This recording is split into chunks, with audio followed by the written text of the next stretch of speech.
A'udzu billahi minasyaitonir rajim. Bismillahirrahmanirrahim. Alhamdulillahi rabbil alamin. Arrahmanir rahim. Maliki yaumiddin.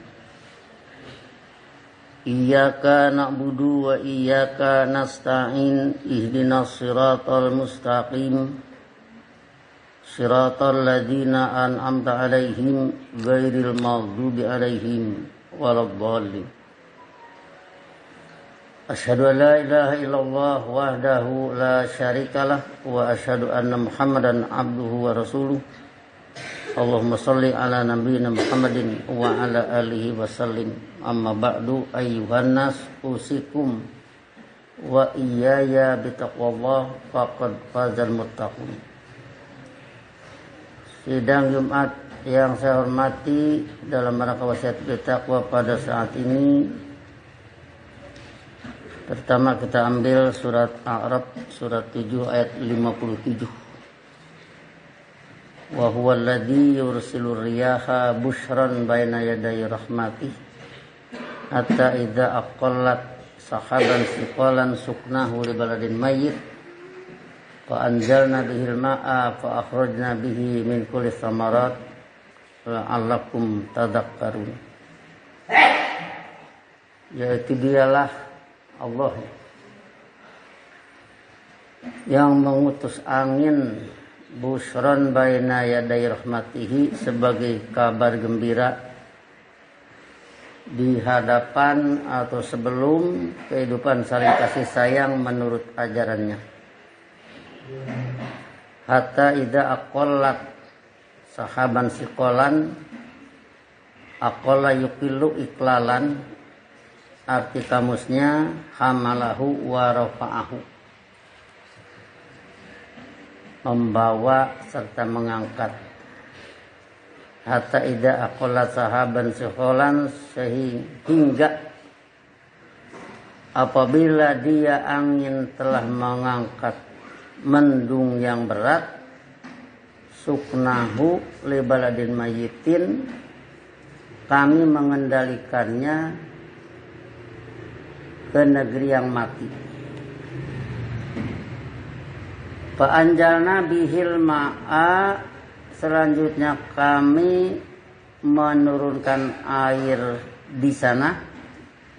Di sini sama dengan fi. Fa'anjalna bihil ma'a fa'akhrajna bihi min kulli thamarat, akhirnya dengan airnya kami mengeluarkan segala jenis panen. Kadzalika nukhrijul mauta, seperti itulah kami dengan penurunan ajaran Rasul kami membebaskan orang-orang yang mati budaya mencapai hidup makmur. Di sini kita tambahkan mencapai hidup makmur karena ujung dari ungkapan tadi fa akhrajna bihi min kulli thamarat. La'allakum tadhakkarun, mudah-mudahan kalian menjadi sadar. Dari ayat ini yang mau kita ambil adalah air sebagai perumpamaan dari ilmu. Turunnya ilmu dari Allah bagaikan turunnya hujan di bumi, di negeri yang mati, kemudian negeri yang mati jadi hidup. Seperti itulah Allah menurunkan ilmu sehingga budaya yang mati menjadi hidup.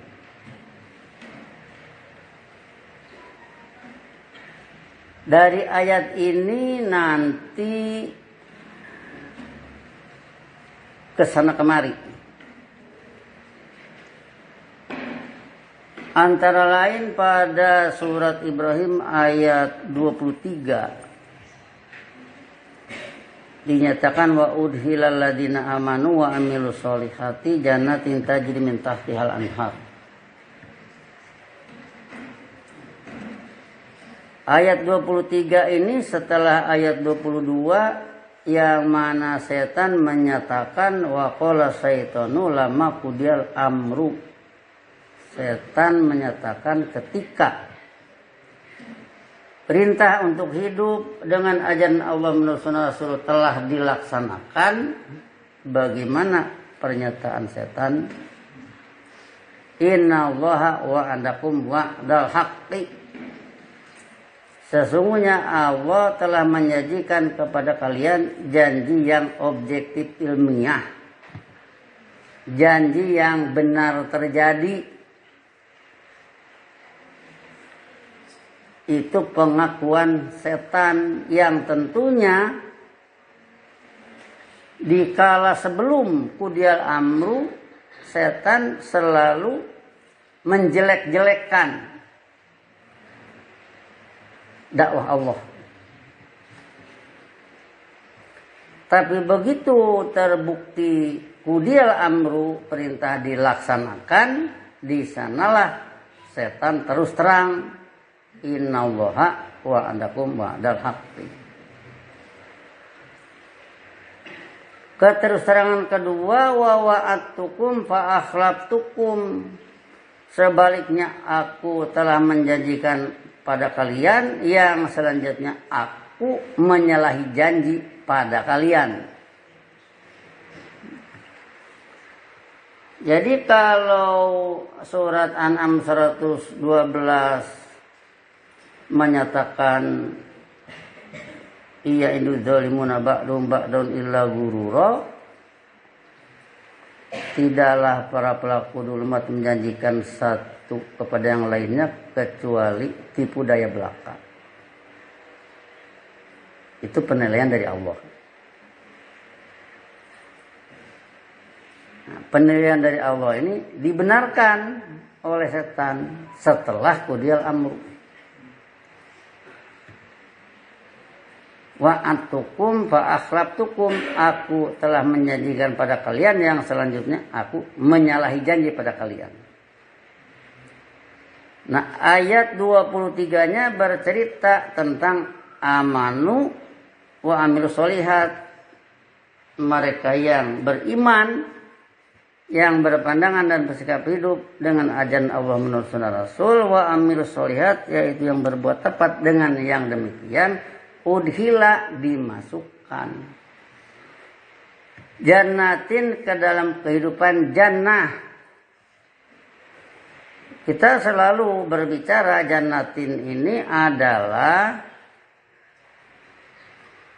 Rabbana atina fid dunya hasanah wa fil akhirati hasanah. Jadi jannatin ini hasanah fid dunya wa hasanah fil akhirah. Jadi ketika perintah untuk hidup dengan ajaran Allah menurut sunnah Rasul telah dilaksanakan, setan mengakui kebenaran janji Allah, setan mengakui kepalsuan janji dia, kemudian pihak amanu wa amilus solihat dimasukkan ke dalam kehidupan jannah.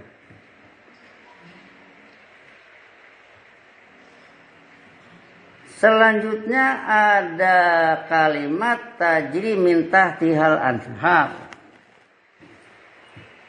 Tajri berarti mengalir atau berlari. Kalau air berarti mengalir. Al-anhar sebagai subjek, fa'il. Min tahtiha, dorob, makan.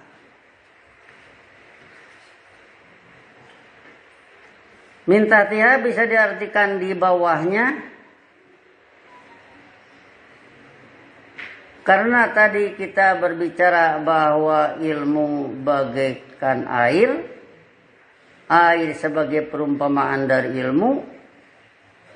Maka ilmu ini berada di bagian bawah daripada iqrar dan amal. Ikrar sebagai pernyataan lisan, amal sebagai laku perbuatan, di bagian bawahnya ada ilmu. Jadi kita artikan tajri min tahtihal anhar, yang di permukaan dalamnya, di dalam hati maksudnya, mengalir berbagai batang air. Batang air itu sungai, aliran air.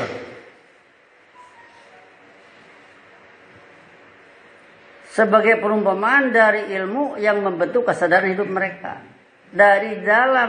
Daripada kehidupan jannah, yaitu hasanah fid dunya, yang dilanjut ke hasanah fil akhirah. Hasanah fil akhirahnya belum bisa kita usut, tapi hasanah fid dunya sudah terbukti pada sunnah-sunnah Rasul, dari Nabi Adam alaihissalam sampai Nabi Muhammad sallallahu alaihi wasallam. Jadi kehidupan mereka amanu wa amilu sholihati, di permukaan dalamnya mengalir ilmu. Di mana di permukaan dalam? Di dalam hati mereka.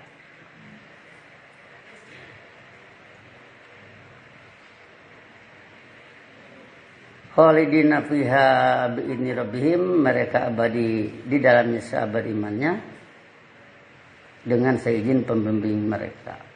Tahiyyatuhum fiha salamun, kehidupan saling hormat mereka di dalamnya adalah dinul Islam, sistem perdamaian.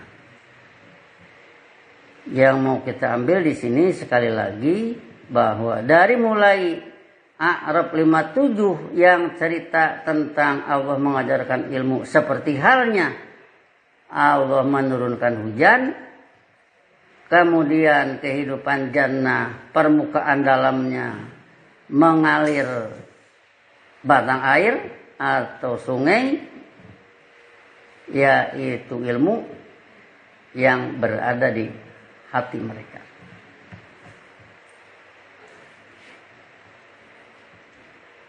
Kemudian tentang ini kita hubungkan dengan, katakan saja, sholat. Miftahu sholat, al-wudu. Wudu itu miftahu sholat. Kunci pembuka ke arah sholat itu wudu. Wudu itu membersihkan sebagian anggota tubuh dengan air.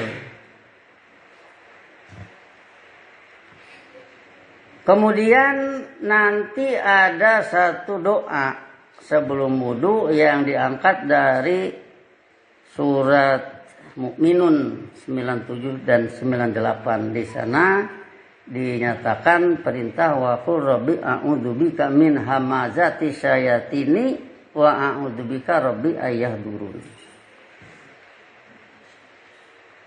Nyatakan oleh Anda, wahai pembimbingku, aku melindungi diri dengan ajaran Anda, sama dengan kebijakan Anda, min hamazati syayatin, dari bisikan-bisikan setan. Wa a'udzubika, serta aku melindungi diri dengan ajaran Anda, melindungi diri dengan kebijakan Anda, Rabbi, wahai pembimbingku, ayyahdurun, menghindari mereka hadir padaku. Yang kita maksud di sini, apa hubungannya antara berlindung dengan ajaran Allah, berlindung dengan kebijakan Allah sebelum wudu, dengan air yang dipakai membersihkan sebagian anggota tubuh di dalam wudu? Apa kaitannya? Ya nggak usah susah-susah, kayak tadi aja.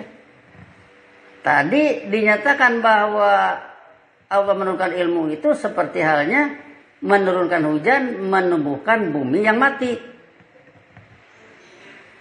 Di dalam wudu ada doa, Allahumma inni a'udzubika, kalau dalam doanya jadi begitu ya. Min hamazati syayatini wa a'udzubika rabbi ayahdurun. Dibasuhlah anggota wudu. Jadi berarti di sini ada dua nanti. Satu, air sebagai perumpamaan dari ilmu membasuh muka sama dengan membasuh wajah kehidupan. Air sebagai perumpamaan dari ilmu membasuh tangan sama dengan membasuh apa yang dilakukan oleh tangan. Membasuh, mengusap kepala ya, dengan air itu melambangkan bahwa seluruh isi kepala, otak di dalamnya juga dibersihkan dengan air. Telinga juga demikian, diusap, bukan dibasuh, tidak dikucurkan kalau itu. Yang terakhir, wa arjulakum, kaki kalian, sehingga kaki bersih, langkah juga bersih.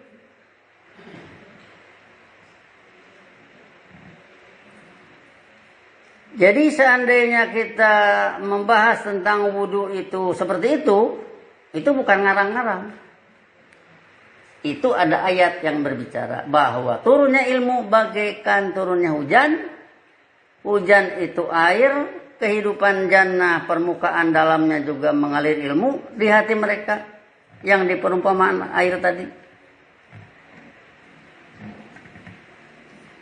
Kemudian di akhir wudhu ada doa. Antara lain, Allahumma ij'alni minat tawabin waj'alni minal mutatahhirin.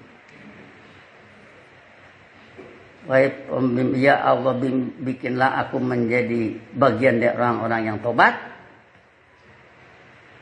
Bikinlah aku menjadi bagian dari orang-orang yang berbersih diri.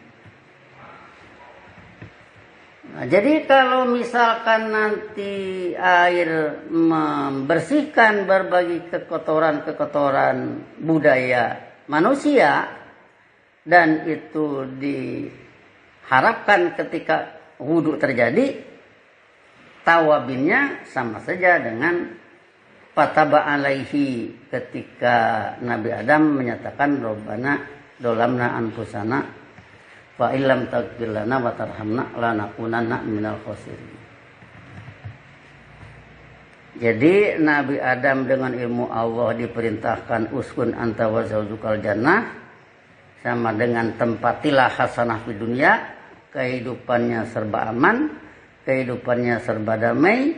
Kemudian azallahuma syaitanu anha, setan menggelincirkan keduanya dari yang demikian. Fa akhrajahuma mimma kana fihi. Selanjutnya setan itu mengeluarkan mereka berdua dari kondisi kehidupan yang mereka telah ada di dalamnya. Dari saling kasih sayang keluar jadi baku hantam.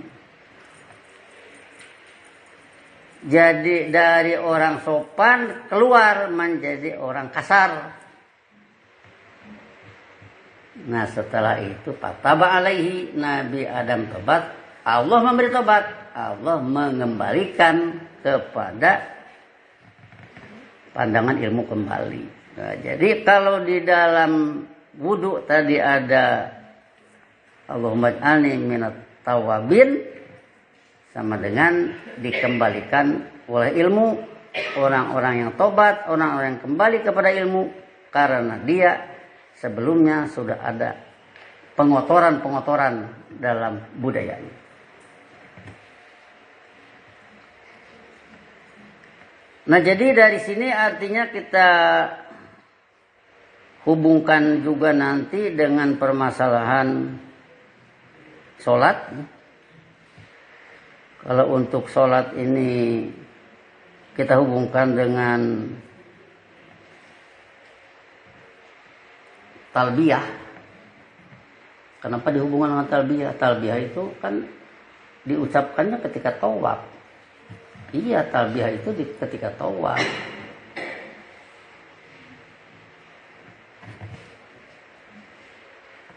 diucapkannya labaik. Labaik, arti labaik dalam kamus itu, aku sambut panggilanmu dan dengan setia siap menerima perintahmu. Orang tawaf mengelilingi Ka'bah. Kenapa dihubungkan ke sana? Ya yang sholat kan menghadap Ka'bah. Kalau yang tawaf mengelilingi Ka'bah, kalau yang sholat menghadap Ka'bah. Jadi Ka'bahnya itu juga.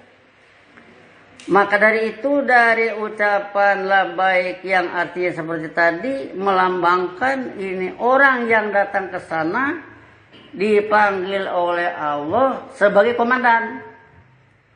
Komandonya Quran.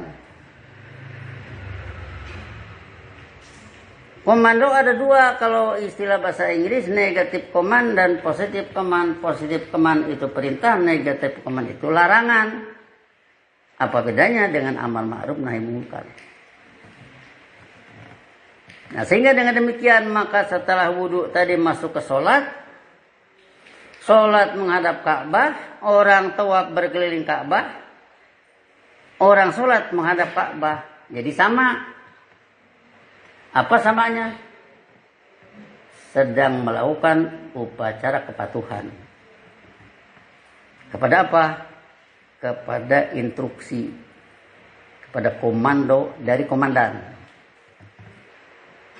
Jadi kita istilahkan upacara kepatuhan. Bagaimana kalau dihubungkan dengan hamajati syayatin tadi dalam wudhu, setelah wudhu terus sholat? Ya tentu kita mengambil istilah yang mudah kita pahami, bahwa sholat adalah apel siaga.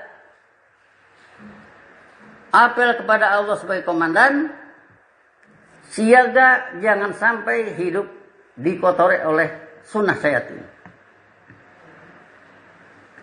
Istilah-istilah ini kita kemukakan sama sekali tidak bermaksud agar gaya. Oh, orang lain katanya tidak begitu, ini malah ada apel siaga, ada upacara kepatuhan. Demi Allah bukan itu. Supaya lebih paham. Supaya lebih merasa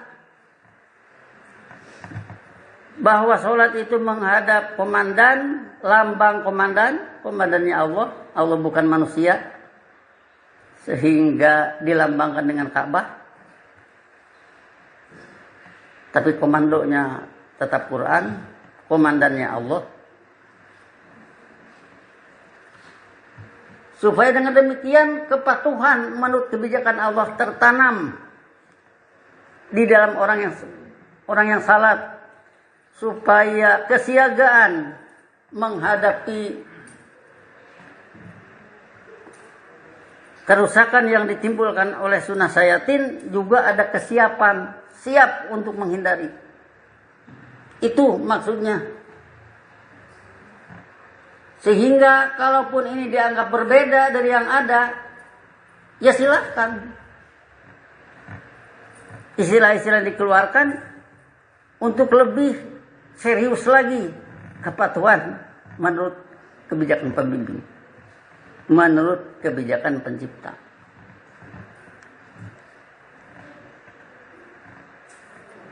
Jadi disinilah persoalannya, sehingga dengan demikian kita juga bukan tidak sadar bahwa mungkin ada orang yang tidak menggunakan istilah itu. Tapi kita gunakan supaya dengan demikian lebih semangat untuk bisa memahami ucapan-ucapan di dalam sholat yang kita katakan. Untuk itu maka Masjid At-Taqwa mengadakan satu pelajaran apa yang diistilahkan eksplorasi ayat. Ayat diambil, tulis sendiri, diberi kamus, dibantu artinya. Kemudian dilatih bahasanya. Sebab ada hadis, Ahibul Arab ala salasin, cintailah Arab atas 3 persoalan. Li'anni Arabiyun, Ingat ya, ada Arabun, ada Arabiyun dalam hadis ini. Ahibul Arab ala salasin li'ani Arabiyun, karena aku ya, kalau aku Arab dalam hadis ini itu harus Arabun aku. Tapi di sini Arabiyun. Jadi pakai ya nisbah. Jadi sejenis atau serumpun. Arab wal Quran Arabiyun, Quran juga bukan Arabun, Arabiyun di sana. Serumpun juga bahasanya. Walisanul jannah Arabiyun, bahasa jannah juga Arabiyun. Nah, jadi disinilah maka saya pernah dulu ditanya di suatu interogasi, betulkah Quran bukan bahasa Arab? Saya tidak mengatakan iya, tidak mengatakan tidak. Karena mungkin itu jadi permasalahan yang dianggap menjadi berbeda di sana sini. Tapi saya mengatakan begini, itu para ahli sejarah membagi Arab itu ada 3. 1 Baidah, Arab yang hancur, Ad dan Samud. 2 Aribah, itulah Arab. 3 Musta'robah, yang diarabkan.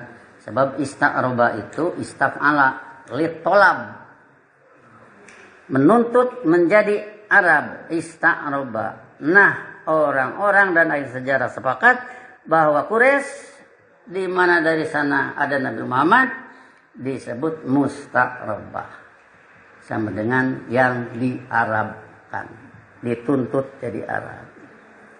Saya di sana menyatakan, seandainya Muhammad itu Arab, kenapa harus diarabkan? Kita orang Indonesia, nggak usah di-Indonesiakan lagi. Kita orang Indonesia. Nah, di sanalah si penanya yang menginterogasi itu diam, tidak bicara. Kemudian saya lupa entah berapa menit, tertunda pembicaraan. Ujungnya beliau si penanya mengatakan, saya baru dengar. Setelah itu ya keluar, nggak ada masalah lagi. Jadi di sini artinya begini, kita mengumumkan sesuatu itu yang penting ada satu tanggung jawab. Jadi dengan demikian mudah-mudahan istilah-istilah itu membuat kita bersemangat untuk tadrimal kitab, untuk menguasai isi kitab. Marilah secara sedikit demi sedikit kita pahami hudalil muttaqin, kemudian kita eksplor ayatnya supaya tidak terjadi kekeliruan, sebab kalau ada kekeliruan nanti akan dikoreksi oleh ayat yang lain. Barakallahu li wa lakum fil Qur'anil azim wa nafa'ani wa iyyakum bima fihi min ayatin wa dzikril hakim wa taqabbal minni wa minkum tilawatahu innahu huwas samiul alim wastaghfiruh innahu huwal ghafurur rahim.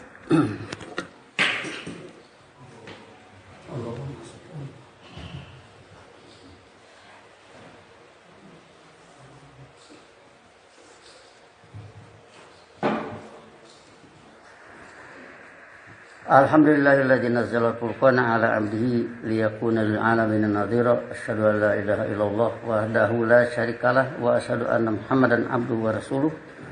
Allahumma shalli ala nabiyyina Muhammadin wa ala alihi wasallim. Amma ba'du. Ayuhan nas usikum wa iyaya bitaqwallah faqad fazal muttaqun. Pada kesempatan ini marilah kita tutup dengan surat An'am ayat 88. Dzalika hudallahi, itulah pedoman hidup dari Allah. Saya tidak terjemahkan pedoman Allah, kalau nanti bisa ada kesan Allah berpedoman pakai Quran kayak manusia. Jadi dzalika itulah hudallahi, pedoman dari Allah. Yahdi bihi may yasha'u min ibadihi, yang mana dia dengannya mempedomani siapa yang dia kehendaki dari abdi-abdi kehidupan menurut ajaran. Apa sembrono siapa yang dia kehendaki? Tidak, sebab nanti dikaitkan dengan surat Kahfi 29. Wa qulil haqqu min rabbikum, tegaskan oleh Anda yang hak, yang benar, yang objektif ilmiah adalah dari pembimbing kalian. Faman syaa falyumin wa man syaa falyakfur. Siapa yang berkehendak imanlah. Siapa yang berkehendak kufur, kufurlah. Jadi iman dan kufur itu kehendak manusia. Maka dari itu, kalau dalika hudallahi itu adalah pedoman hidup dari Allah, yahdi bihi mayyasha'u min ibadihi, yang mana dengannya dia mempedomani siapa yang dia kehendaki dari abdi-abdi kehidupan menurut ajarannya, berarti yang berkehendak iman. Walau asroku, sebaliknya seandainya mereka mengikut sertakan selain kebijakan Allah, lahabita anhum makanu ya'malun, niscaya sia-sialah bagi mereka apa yang mereka telah perbuat. Jadi kalau menggunakan kebijakan selain Allah, apa yang kita perbuat menjadi sia-sia, tidak mengarah ke arah hasanah di dunia. Kalau istilah orang Sunda, gawe capek tika pake. Kalau istilah Quran, amilatun nasibah tasla narun hamiyah. Berbuat capek masuk nar. Tidak bergunanya begitu kan. Kalau capek-capek masuk jannah, mendingan ini capek masuk nar. Ya itulah kalau istilah orang Sunda, gawe capek tika pake. Hanas capek, ujungnya terbakar dalam kehidupan nar. Sehingga dengan demikian, itulah dalika hablullah yahdi bihi mayyasha'u min ibadi. Kita berharap semoga kita menjadi orang yang Allah menghendaki mempedomani kita ke arah apa yang diistilahkan hasanah fid dunya, ke arah jannah. Jannah itu hasanah fid dunya wa hasanah fil akhirah. Itulah yang menjadi harapan kita, mudah-mudahan maqbul insyaallah. Allahumma sholli ala nabiyina Muhammad wa alihi wasallam. Rabbana la tuzigh qulubana ba'da idh hadaitana wa hab lana min ladunka rahmatan innaka antal wahhab. Rabbana hab lana min azwajina wa dhurriyyatina qurrata a'yun waj'alna lil muttaqina imama. Rabbana innana sami'na munadiyan yunadi lil iman an aminu bi rabbikum fa amanna. Rabbana faghfir lana dzunubana wa kaffir anna sayyi'atina wa tawaffana ma'al abrar. Allahumma inna ala dzikrika wa syukrika wa husni ibadatika. Rabbana atina fid dunya hasanah wa fil akhirati hasanah wa qina adzabannar. Ibadallah, innallaha ya'muru bil adli wa ihsan wa ita'i dzil qurba wa yanha 'anil fahsya'i wal munkari wal baghi ya'idukum la'allakum tadhakkarun. Fadhkurullaha yadhkurkum wa ud'uuhu yastajib lakum wa la dzikrullahi akbar. Aqimus shalah.